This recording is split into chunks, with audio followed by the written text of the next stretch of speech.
सब बढ़िया होंगे। आज हम एक्सरसाइज 14.1 जो हमारी चल रही है हम उसको आगे कंटिन्यू करेंगे। क्वेश्चन नंबर फर्स्ट किया था हमने लास्ट वीडियो में। आज हम इसका सेकंड नंबर क्वेश्चन करेंगे। क्लास 10th है, प्रोबेबिलिटी वाला जो चैप्टर चल रहा है। तो क्वेश्चन है which of the flowing experiment have the equally likely outcome explain. तो फर्स्ट पार्ट में बोल रहा है एक driver attempt to start a car, the car start or does not start. भी ये कह रहा है कि आपके इसमें आउटकम कितने बन सकते हैं। ठीक है, तो हमने इसको एक्सप्लेन करना है। इसका आंसर क्या लिखेंगे, फर्स्ट पार्ट का जो आंसर होगा, तो ये कह रहा है जो ड्राइवर है ना, क्या कर रहा है, कार को स्टार्ट, एक ड्राइवर है वो कार को स्टार्ट कर रहा है और ना भी कर रहा है, नहीं भी कर रहा। ठीक है, इन दोनों की जो भी प्रोबेबिलिटी है वो बनेगी या नहीं बनेगी, इसकी कंडीशन क्या रहेगी। तो हम इसमें लिख सकते हैं it is not an equally likely outcome. It is not an equally likely outcome. अब हमें नहीं पता कि ये दोनों जो आउटकम है वो इक्वली नहीं हो सकते, एक के होने की प्रोबेबिलिटी और एक की न होने की प्रोबेबिलिटी है, राइट। तो ये डिपेंड करता है उनके वेरियस फैक्टर पर। ठीक है, एज इट डिपेंड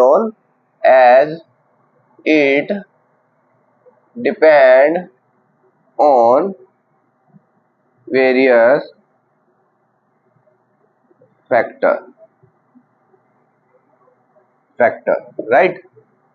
कि ये कार स्टार्ट होएगी या फिर नहीं होगी। The car will start or not, the car will start or not, right. बस इसका यही आंसर लिखोगे आप, ज्यादा नहीं बनाएंगे हम इसको। सेकंड पार्ट में देखिए बेटा क्या बोल रहा है। सेकंड पार्ट में कह रहा है a player attempt to shoot a basketball. She या फिर ही, कोई भी लड़का भी हो सकता है और लड़की भी हो सकती है, शूट्स और मिसेस द शूट। मतलब कह रहा है कि एक बार तो शूट किया और एक बार मिस हो गया वो शूट। ठीक है, उसकी क्या आउटकम बनेंगे। तो हम इसमें लिख सकते हैं इसका भी इक्वली नहीं बनेंगे इवेंट। तो यहां पर भी लिख लोगे, यहां पर भी क्या लिखोगे बेटा, इट इज नॉट, यहां इट आएगा बेटा, it is not an equally likely outcome, या फिर इवेंट भी लिख सकते हैं, राइट। अब ये डिपेंड किस पर करता है, ये डिपेंड करता है प्लेयर्स के ऊपर, प्लेयर्स की एबिलिटी के ऊपर। ठीक है, तो as it's depend on the player, as it's depend on the player, भी जो प्लेयर खेलेगा वो उस पर डिपेंड करता है कि उसकी एबिलिटी क्या है, प्लेयर्स एबिलिटी, भी वो काम करने की कैसी क्षमता है उसकी। ठीक है, वो कैसे वो जो उसके जो इवेंट है वो उस पर डिपेंड करता है प्लेयर पे भी, कि शूट कर पाएगा या फिर वो मिस होएगा। ठीक है, ये उसकी एबिलिटी पर, ठीक है, कितना एक्सपीरियंस है उसको। And there is no information given about that, and no other information about that। ये था बेटा सेकंड पार्ट का आंसर। ठीक है, अब हम करेंगे बेटा थर्ड पार्ट का आंसर। इसका मैं आंसर ही लिख रहा हूं। ठीक है, तो आप अपना चेक कर लेना, आपके पास मैथ है, आप मैथ में भी देख सकते हो, मैं वैसे ओरली बता रहा हूं मैथ। ठीक है, आगे देखिए बेटा थर्ड नंबर की स्टेटमेंट, इसका third part, sorry second question का third part. A trial is made to answer a true या फॉल्स क्वेश्चन। ठीक है, एक क्वेश्चन है, उसमें आपको क्या बताना है, उसका आंसर आपको ट्रू और फॉल्स में देना है। भी वो ठीक भी हो सकता है या फिर गलत भी हो सकता है वो answer. The answer is right और रॉन्ग, मतलब कि वो राइट है या फिर रॉन्ग है, वो हमें नहीं पता वो राइट है रॉन्ग है, वो डिपेंड करता है जब वो जो क्वेश्चन पढ़ेगा। ठीक है, जैसे मान लो मैंने क्वेश्चन पढ़ा, मैं ये देखना चाहता हूँ कि मैंने ये पूछा what is your name, true या फॉल्स, उसकी लैंग्वेज में हमें पता चलेगा कि ये जो क्वेश्चन पुटअप हुआ है वो गलत है या फिर सही है।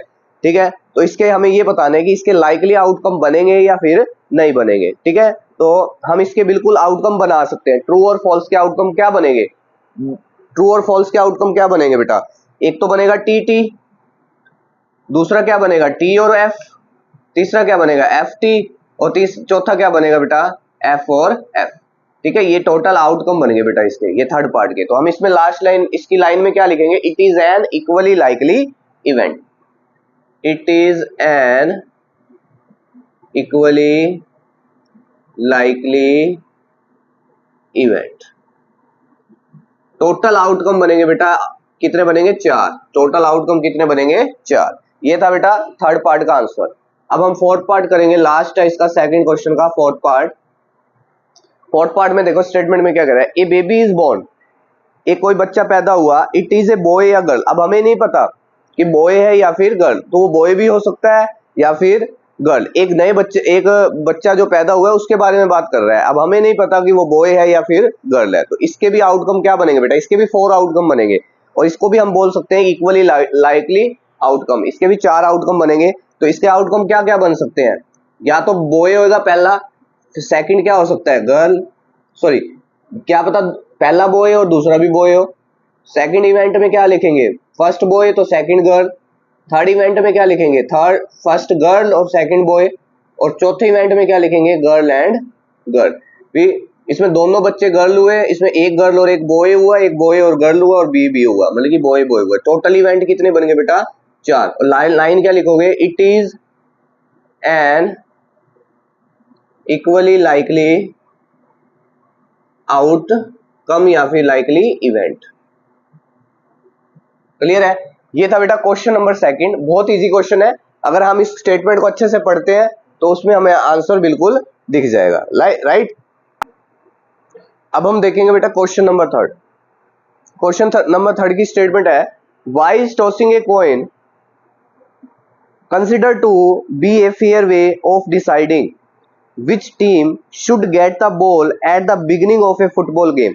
एक फुटबॉल गेम है बेटा, वहां पर एक टॉस किया गया कि कौन सी टीम है जो सबसे पहले खेलेगी। ठीक है, स्टार्ट कब से करेगी ये डिसाइड करेंगे। ठीक है, तो अब इसका जो आंसर क्या लिखोगे बेटा, इसका आंसर ये लिखोगे भी फर्स्ट टाइम आपने पहले टॉस किया, टॉस करने के बाद पॉसिबल आउटकम क्या मिलेंगे, या तो हेड मिलेगा या फिर टेल मिलेगा। तो इसलिए भी हम इस क्वेश्चन के आंसर में भी ये चीज लिख सकते हैं, this is a likely outcome. ठीक है, आउटकम इसके बनेंगे, क्या बनेंगे, आउटकम बनेंगे। तो which are equally likely outcome. तो इसमें लाइन क्या लिखोगे, when we toss a coin, answer क्या लिखोगे, when we toss a coin, when we toss a coin the possible outcome. अब देखो पॉसिबल आउटकम में क्या हो सकता है, पॉसिबिलिटी क्या हो सकती है, पॉसिबिलिटी तो 2 हो सकती है, कौन कौन सी हो सकती है, 2 1 पॉसिबिलिटी आउटकम ओनली 2 हेड और टेल, या तो हेड हो सकता है या फिर टेल हो सकता है। ठीक है, दोनों में से कुछ हो सकता है। तो विच आर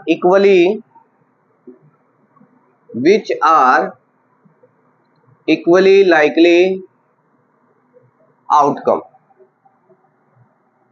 या फिर आउटकम इवेंट्स, कुछ भी लिख सकते हैं। तो ये था बेटा क्वेश्चन नंबर थर्ड का आंसर। इसका क्या निकला भी, हमने जब टॉस किया एक कॉइन को तो या तो हेड हो सकता है या फिर टेल हो सकता है। अब हमें क्या पता क्या क्या आ रहा है इसके अंदर, हेड, तो पॉसिबिलिटी हम दोनों लेके चलेंगे। ठीक है, हेड की भी ले चलेंगे और टेल की भी ले चलेंगे। अब मान लो पॉसिबिलिटी दोनों के लिए चलेंगे तो टोटल कितने कॉइन हो गए, 2 मान के चलेंगे ना, एक हेड का हो गया और एक टेल का हो गया, टोटल 2 हो गए। तो कैसे अब 2 के पेयर बनेंगे बेटा, एक बनेगा पहले में 2 बार में हेड आ गया, फर्स्ट टाइम में हेड आया तो सेकंड टाइम में टेल आया। फिर इसमें थर्ड इवेंट के अंदर फर्स्ट टाइम में टेल आया तो सेकंड टाइम में हेड आया, और फोर्थ इवेंट में दोनों टाइम क्या आया, टेल आया। तो टोटल जो आउटकम बनेंगे बेटा वो बनेंगे बेटा 4।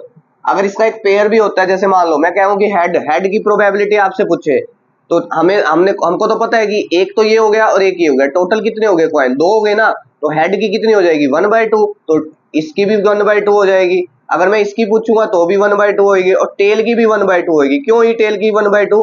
क्योंकि हमें पॉसिबिलिटी निकालनी है, पॉसिबिलिटी तो हमारी दोनों कॉइन की है, तो हेड की भी वही होगी और टेल की भी वही होगी। पॉसिबिलिटी का मतलब है जितना 50% चांस इसका है उतना ही 50% चांस इसका है, ठीक है। इसलिए दोनों की प्रोबेबिलिटी 1/2 और 1/2 बनेगी, राइट। इसकी भी 1/2 बनेगी और इसकी भी 1/2 बनेगी। 50% के चांस का मतलब होता है कि इसके भी चांस है आने के और इसके भी चांस आने के, इसलिए टोटल आउटकम 4 बनाए और हर किसी की प्रोबेबिलिटी बनेगी वो 1/2 बनेगी, राइट। क्वेश्चन नंबर है 4th, which of the following cannot be the possibility, which of the following cannot be the probability of an event। आपको ये 4 ऑप्शन दिए हुए हैं, इसमें आपको बताना है कौन सी प्रोबेबिलिटी नहीं हो सकती, ठीक है। किसकी नहीं हो सकती, कौन सी है, 2/3 इसकी प्रोबेबिलिटी होती है, ये भी हो सकती है, ये भी हो सकती है, लेकिन नेगेटिव नंबर की कभी भी प्रोबेबिलिटी नहीं होती। कभी भी प्रोबेबिलिटी में हमेशा माइनस की डिजिट का यूज ही नहीं होता, माइनस नंबर होते ही नहीं किसी के भी, ठीक है। नेगेटिव कभी भी नहीं होगा, क्योंकि मैंने इंट्रोडक्शन में भी आपको बता रखा है, इंट्रोडक्शन की जो क्लास ली थी उसके अंदर भी मैंने इसको अच्छे से बताया हुआ है, तो मेरी डिस्क्रिप्शन में इंट्रोडक्शन की क्लास मिल जाएगी, आप जाकर उसको भी देख सकते हो, ठीक है। तो इसका जो राइट आंसर होगा बेटा, ये तो करेक्ट है, ए भी करेक्ट है, सी भी करेक्ट है, लेकिन डी भी करेक्ट है, लेकिन कैन नॉट में आंसर पूछना है। कैन नॉट मतलब कि नेगेटिव में आंसर, नोट में आंसर बताना है, तो इसका जो आंसर राइट होगा वो बी आंसर होगा। क्या होगा, बी, कि किसी की भी प्रोबेबिलिटी नेगेटिव नहीं होती, ठीक है। आज हमने question number 2nd, 3rd and 4th, ठीक है, 3 क्वेश्चन किए हैं बेटा।